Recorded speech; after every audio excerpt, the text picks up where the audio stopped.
everyone, welcome back to my YouTube channel. I hope you all are doing well. So in today's video, I will discuss the most asked questions कि आप PhD में क्या करते हो as a chemistry student. So first thing first, तो सबसे पहले मैं आपको ये बताती हूँ कि जो हमारा PhD का टेन्योर होता है वो 5 इयर्स का होता है, जिसमें आपको गवर्नमेंट फेलोशिप प्रोवाइड करती है if you qualify for the net exam और अगर आपका गेट एग्जाम क्लियर होता है. बट CSIR लैब्स में अगर आपका एडमिशन लेना है तो आपका नेट एग्जाम क्लियर होना चाहिए या फिर आपको DST इंस्पायर की फेलोशिप होगी या फिर आप किसी प्रोजेक्ट के थ्रू आ सकते हो. तो अगर CSIR लैब्स में एडमिशन लेना है तो आपको गेट के बेसिस पे एडमिशन नहीं मिल सकता. पर्टिकुलरली CSIR लैब्स की बात कर रही हूँ. IITs आइजर में गेट एग्जाम के बेसिस पे भी आप एनरोल हो सकते हो. तो एक्चुअली होता क्या है कि जो हमारा PhD में जो फेलोशिप होती है it is for a period of 5 years, जिसमें 2 इयर्स की जो फेलोशिप होती है it is on the basis of the junior research fellowship, जिसका अमाउंट थोड़ा सा कम होता है. Then you have to give a presentation जो यहाँ पर है रूल CSIF में. आपको 2 इयर्स के बाद अगर आपको अपग्रेडेशन कराना है from JRF to SRF senior research fellowship, तो आपकी एक प्रेजेंटेशन होती है जिसके अंदर आपका एक एक्सटर्नल एग्जामिनर होता है, एक इंटरनल एग्जामिनर होता है. वो आपकी प्रेजेंटेशन को देखते हैं. Then if they approve it then you get upgraded from JRF to SRF. और SRF में होता है जो फेलोशिप का अमाउंट होता है वो थोड़ा सा ज्यादा होता है in comparison to the JRF. अलग अलग इंस्टीट्यूट्स का जो क्राइटेरिया होता है PhD का वो डिफरेंट होता है. तो मैं IIP से PhD कर रही हूँ तो मैं स्पेसिफिकली उसका आपको बहुत अच्छे तरीके से बता सकती हूँ. लेकिन जो डिफरेंट इंस्टीट्यूट्स हैं whether they are IISERs, IITs या फिर अब्रॉड में, तो उसके लिए मैं एक डिटेल वीडियो करूंगी अपने फ्रेंड्स के साथ, कलीग्स, जूनियर सीनियर्स के साथ. तो वो आपको बेटर तरीके से बता पाएंगे कि उनके इंस्टीट्यूट में क्या क्राइटेरिया रहता है ड्यूरिंग द PhD. तो हमारे इंस्टीट्यूट में क्या क्राइटेरिया है कि जो आपका टेन्योर होता है PhD का उसके अंदर आपको 4 प्रेजेंटेशन होती है जिसके अंदर आपको अपने काम को रिप्रेजेंट करना होता है, जिसके अंदर हम इसको बोलते हैं DAC which is doctoral advisory committee. तो वहां पर क्या होता है 3 मेंबर्स की कमेटी होती है इंक्लूडिंग योर सुपरवाइजर्स एंड को सुपरवाइजर्स. तो वो कमेटी होती है जिसके सामने आपको अपने काम को PhD के अंदर जो भी आप काम कर रहे हो उसको प्रेजेंट करना होता है. DAC 1 प्रेजेंटेशन के अंदर, 2 के अंदर, 3 के अंदर, और जो 4th प्रेजेंटेशन होती है IIT के अंदर वो ओपन होती है. ओपन मीन्स कि वहां पर क्या होते हैं PhD के अंदर जितने भी स्टूडेंट्स एनरोल है वो भी आपकी प्रेजेंटेशन को सुनते हैं. और फाइनली जब आपकी 4 प्रेजेंटेशन हो जाती है उसके बाद आपकी फाइनल डिफेंस होती है जिसके अंदर आप अपने पूरा जो आपने PhD का काम कर रहा है उसको रिप्रेजेंट करते हो किसी एक्सटर्नल एग्जामिनर के सामने, जो भी आपकी थीसिस को इवैल्यूएट करेगा. वो मैं आपको फर्दर बताऊंगी, अभी उसके अंदर नहीं जाती. So let's begin कि क्या आपकी जॉब होती है when you enter as a PhD student in lab, chemistry lab particularly. जब आप एकदम फ्रेशर होते हो तो आप क्या करते हो जब आप एंटर करते हो PhD के अंदर? तो सबसे पहले क्या होता है आपका सुपरवाइजर या जो भी आपका को सुपरवाइजर होता है वो आपको एक टाइटल देता है, रिसर्च टाइटल, जिसके अराउंड आपका जो PhD का पूरा काम होता है, रिसर्च वर्क, वो इवॉल्व होता है. तो इसके अंदर आपको क्या होता है कि आपको कोई टॉपिक जो सुपरवाइजर दे रहा है मेनली वो वही टॉपिक देता है जो उसके प्रीवियस स्टूडेंट्स जो है उसके ऊपर काम कर रहे हैं या थोड़ा सा उससे अलाइनमेंट होती है, या होल टुगेदर डिफरेंट टॉपिक भी हो सकता है. वो हर एक इंस्टीट्यूट या सुपरवाइजर के ऊपर डिपेंड करता है क्या होगा. तो सबसे पहले क्या होता है जो आपको टॉपिक दिया जाता है उसके अराउंड आप क्या करते हैं, थोरो रिसर्च करते हो. थोरो रिसर्च हम कैसे करते हैं, जो भी टॉपिक है उससे रिलेटेड हम आर्टिकल्स रीड करते हैं विच इज ऑलरेडी पब्लिश्ड. वो हम सर्च इंजन होते हैं डिफरेंट जिससे हम सर्च इंजन की हेल्प से जो आपको टॉपिक दिया है उससे रिलेटेड आर्टिकल्स आप रीड करते हो. तो सर्च इंजन क्या क्या हो सकता है, जैसे गूगल स्कॉलर हो सकता है, साई फाइंडर हो सकता है, वेब ऑफ साइंस हो सकता है. तो ये कुछ एक सर्च इंजन है जिसकी हेल्प से आप क्या करते हो, रिसर्च आर्टिकल्स के बारे में थोरो रिसर्च करते हो. अब आप ये रिसर्च आर्टिकल पढ़ क्यों रहे हो, मेन रीजन क्या है? तो एक्चुअली क्या होता है PhD के अंदर जो भी आपका रिसर्च टॉपिक होता है वो आपका एकदम नोवल होना चाहिए, यानी उसके ऊपर कभी रिसर्च पहले नहीं होनी चाहिए. तो ऐसा आपको होता है. तो आप क्या करते हो जब आप रिसर्च आर्टिकल पढ़ते हो तो आपको उन रिसर्च आर्टिकल को पढ़ के गैप मिलता है. मतलब गैप इन द सेंस कह लो कि आप ये देखते हो कि ये काम पहले हो चुका है और मैं उसमें क्या नया कर सकता हूँ. मतलब आपको वहां से एक आइडिया क्लिक होता है कि अब ऐसा नहीं होता कि आपने एक रिसर्च आर्टिकल पढ़ा और आपको आइडिया क्लिक हो गया. ऐसा नहीं होता. आपको नंबर ऑफ रिसर्च आर्टिकल्स पढ़ने पड़ते हैं और ऐसा नहीं है कि एक पर्टिकुलर ईयर के, फॉर एग्जांपल अब 2024 चल रहा है तो आप 2023 के आर्टिकल्स पढ़ोगे, 2022 के आर्टिकल्स पढ़ोगे. मतलब आपको 4 to 5 इयर्स के जो पुराने आर्टिकल्स है, रिसर्च आर्टिकल्स, वो भी आपको पढ़ने पड़ेंगे. तब जाके आपको पता चलता है कि हाँ जो ये टॉपिक मुझे जो रिसर्च टॉपिक मिला है उसके अंदर क्या गैप्स हैं जो मैं कर सकता हूँ नया. और इसके अराउंड फिर आपका क्या होता है, रिसर्च वर्क डिसाइड होता है और फिर उस टॉपिक के ऊपर या जो भी आपने गैप ढूंढा होगा उससे रिलेटेड आप काम करना शुरू करते हैं.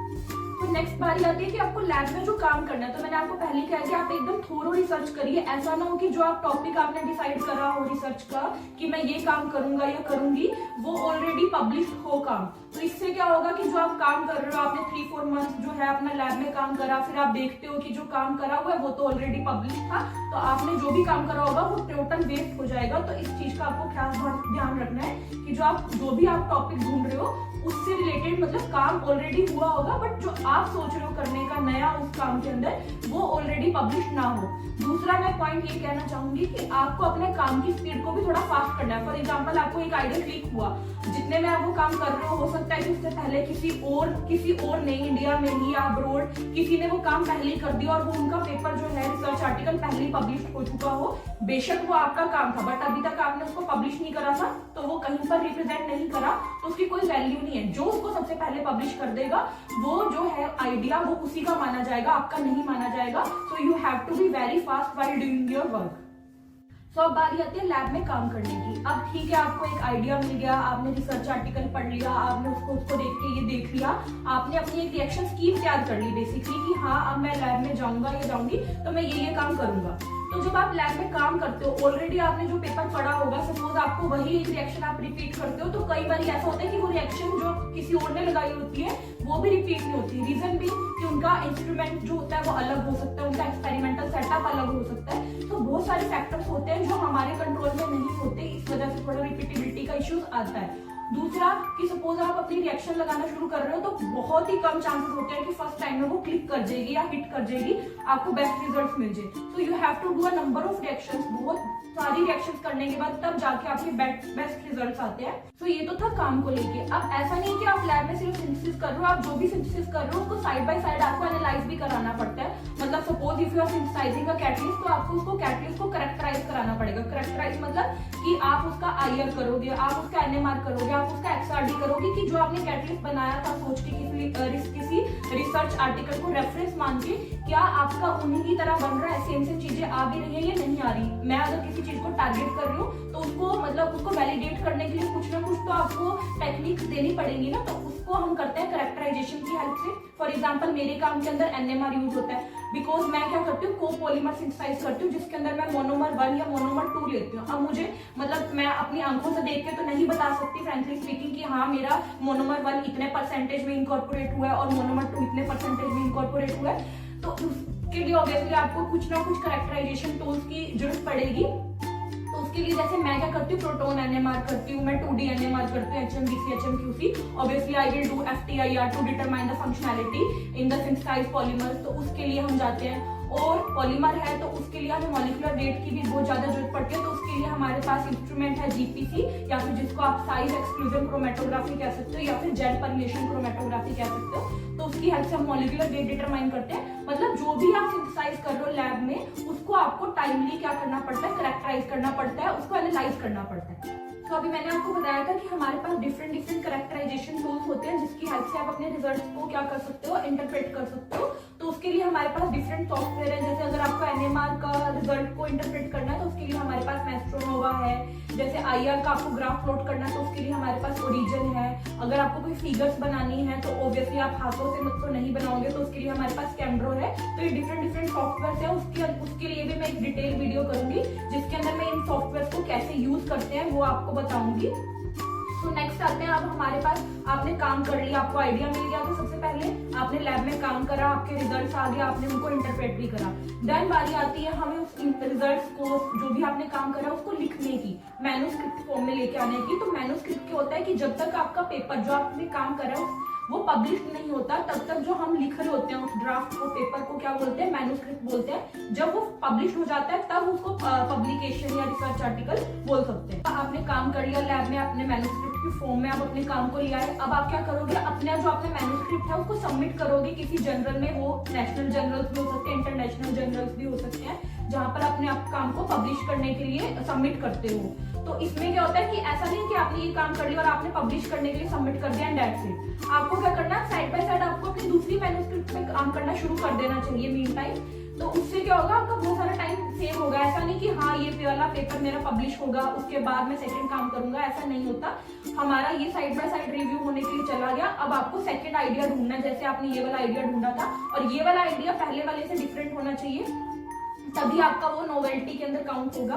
तो क्या होता है कि हमने पेपर मैन्युस्क्रिप्ट की फॉर्म में ले आए, फिर हम क्या करते हैं उसको पब्लिश होने के लिए जर्नल में डाला, जैसे मैंने बताया। तो वहां क्या होता है, जो आपका पेपर होता है वो रिव्यू होने के लिए 3 to 4 रिव्यूअर्स के पास जाता है, जो 2 से 3 मंथ्स का टाइम ऑब्वियसली लेते हैं।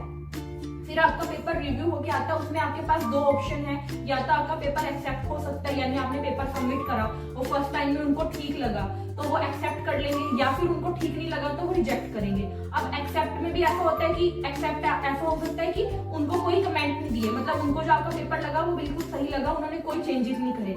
या फिर क्या हो सकता है कि आपका पेपर एक्सेप्ट हो गया विद मेजर या माइनर रिवीजन, उनको आपके पेपर में लगा कि ये चेंजेस होने चाहिए थे, then only it can be published. तो वो आपको क्या करना पड़ेगा, फिर वो आपको अपना डिसीजन देते हैं कि हाँ आपका पेपर एक्सेप्ट होगा only if you made the minor revision और मेजर रिवीजन, जो भी आए हैं वो आपको रिजॉल्व करने पड़ेंगे। तो उसके लिए वो आपको 15 डेज या 1 मंथ का टाइम देंगे। फिर क्या करते हो आप, वो जो पेपर के अंदर रिवीजन है वो आप इनकॉर्पोरेट करते हो, देन you again submit it to same journal जिसमें से आपका एक्सेप्ट का वो डिसीजन आया है। तो ये करने के बाद फिर वो देखेंगे कि आपका जो आपने जो रिवीजन करी है वो उनको ठीक लगेगी, तो वो फाइनल डिसीजन देंगे कि एक्सेप्ट हो गया। फिर वो पब्लिश होगा, फिर वो पब्लिश होने में ऑलमोस्ट 1 मंथ लग जाता है। फिर जाके आपका जो पेपर है वो फाइनली पब्लिश हो जाता है। जिस भी जर्नल में आपने सबमिट करा था उसके वॉल्यूम्स या इश्यूज में वो रिफ्लेक्ट होना शुरू होता है 15 या 1 मंथ के टाइम ड्यूरेशन के बाद, और उसका वो आपको एक PDF वर्जन भेजते हैं, ऑब्वियसली सॉफ्ट कॉपी भेजते हैं, जो आपके पास आपके एक्सेप्टेड पेपर की रहती है उस जर्नल के अंदर जो आपका पेपर सबमिट हुआ। अब रिजेक्ट हो जाता है, सपोज आपका पेपर आपने किसी जर्नल में सबमिट करा और उनको वो आइडिया ठीक नहीं लगा, तो वो क्या कहेंगे कि रिजेक्टेड है। तो आप क्या करते हो, उसी पेपर को आप किसी और जर्नल के अंदर सबमिट करते हो, फिर वो दोबारा से रिव्यू टाइम लेगा। तो इस तरह से जो ये टाइम गैप है आपका, सपोज एक आर्टिकल पब्लिश होने में ऑलमोस्ट मतलब 8 to 9 मंथ्स में कहूँ ऑब्वियसली लग जाते हैं, क्योंकि पहले आपको एक आइडिया क्लिक करने के लिए आपको पेपर पढ़ने पड़ेंगे। And when you enter the PhD you are too naive, आपको नहीं पता होता कि पेपर कैसे पढ़ने। जैसे मैंने एंटर करा था तो 15 to 20 डेज यही नहीं समझ आता कि हाँ आपको पेपर के अंदर पढ़ना क्या है, तो उसमें वो टाइम जाता है। अब फिर आपको रिसर्च आर्टिकल पढ़ के आपको आइडियाज क्लिक हुए, फिर वो आप लैब में काम करते हो, 3-4 मंथ्स का वो जाता है। साइड बाय साइड आपको एनालिसिस भी करनी पड़ती है, तो उसके अंदर भी कुछ एक फैक्टर्स होते हैं जो हमारे कंट्रोल में नहीं होते। ठीक है, आपने स्पीड में काम कर लिया, आपने एनालिसिस के लिए अपने सैंपल दे दिए, कैटलिस्ट रिजल्ट्स आपको दे दिए। अब मीन टाइम ऐसा हो गया कि जिस भी एनालिसिस आप करा रहे हो, सपोज वो इंस्ट्रूमेंट खराब हो गया, 2-3 मंथ उस इंस्ट्रूमेंट को ठीक होने में लगे, तो ये जो कुछ चीजें होती है इसकी वजह से बहुत ज्यादा डिले हो जाता है, जो आपके कंट्रोल में नहीं भी होती। फॉर एग्जाम्पल जैसे जब मेरा PhD का टाइम चल रहा था उसमें कोविड आ गया था, तो ऑब्वियसली एक जो पूरा वो 1 ईयर का टाइम था उसमें हम ठीक से रिसर्च नहीं कर पाए थे। तो ये जो कुछ एक फैक्टर्स हैं which are beyond our control, तो वो भी आ जाते हैं जब आप रिसर्च करते हो, तो उन चीजों का भी आपको ध्यान रखना है। इसीलिए जितना आप खुद से हो सके उतना आप हार्डवर्क करिए, स्पीड अप करिए काम को, ताकि क्योंकि ये फैक्टर्स आपके कंट्रोल में है। आपको कितनी देर लैब में काम करना है, आपको कितनी स्पीड में लिखना है, आपको कितनी स्पीड में पढ़ना है, तो वो आपके कंट्रोल में है। बट जो कुछ फैक्टर्स हैं जैसे इंस्ट्रूमेंट फेलियर हो गया, ठीक है, जो जैसे कोविड आ गया था, वो आपके कंट्रोल में नहीं है, तो उसका आप कुछ नहीं कर सकते, वो आपके रिसर्च पे ऑब्वियसली इफेक्ट करेंगे ही करेंगे। तो इन सब बातों का आपको ध्यान रखना है। और बस इसी के साथ मैं आपको यही कहना चाहूंगी कि अगर आप एंटर कर रहे हो PhD में, तो ये वाली वीडियो आपके लिए काफी बेनिफिशियल होने वाली है, क्योंकि इससे आपको थोड़ा सा एक ब्रॉड पर्सपेक्टिव मिलेगा कि as a PhD student when you are doing PhD specially in chemistry, तो आपको क्या क्या करना होता है। तो ये तो था एक मैन्युस्क्रिप्ट की बात। तो अगर आपको 3 to 4 मैन्युस्क्रिप्ट का काम करना है, तो जो मैंने आपको प्रोसेस बताया पूरी वीडियो में, यही आपको रिपीट करना है। और IIP के अंदर मैंने आपको ट्रेंड बता दिया था कि यहाँ पर 4 प्रेजेंटेशन होती है जो आपको देनी पड़ती है। And if you are a CSIR fellow, तो आपके 2-3 प्रेजेंटेशन और होगी, क्योंकि जब आप सेकंड ईयर कंप्लीट होता है तो आपका 3rd ईयर में जब आपका एक्सटेंशन होता है तब आपको एक प्रेजेंटेशन देनी पड़ती है। 4th ईयर से जब आप 5th ईयर में आते हो तब एक आपको प्रेजेंटेशन देनी पड़ती है। तो प्रेजेंटेशन का जो सिलसिला है ये तो ऑब्वियसली चलता ही रहेगा। तो आई होप ये वीडियो आपके लिए या आपके जो फ्रेंड्स हैं जो सोच रहे हैं PhD में आने के लिए काफी बेनिफिशियल रहेगी, या IIT में आने के बारे में सोच रहे हैं तो उनके लिए काफी हेल्पफुल रहेगी। तो इसी के साथ मैं इस वीडियो को एंड करती हूँ। आई होप आपने ये वीडियो एंजॉय करी होगी। If you like my video then do subscribe to my channel. तब तक के लिए बाय बाय, टेक केयर, जय श्री राम।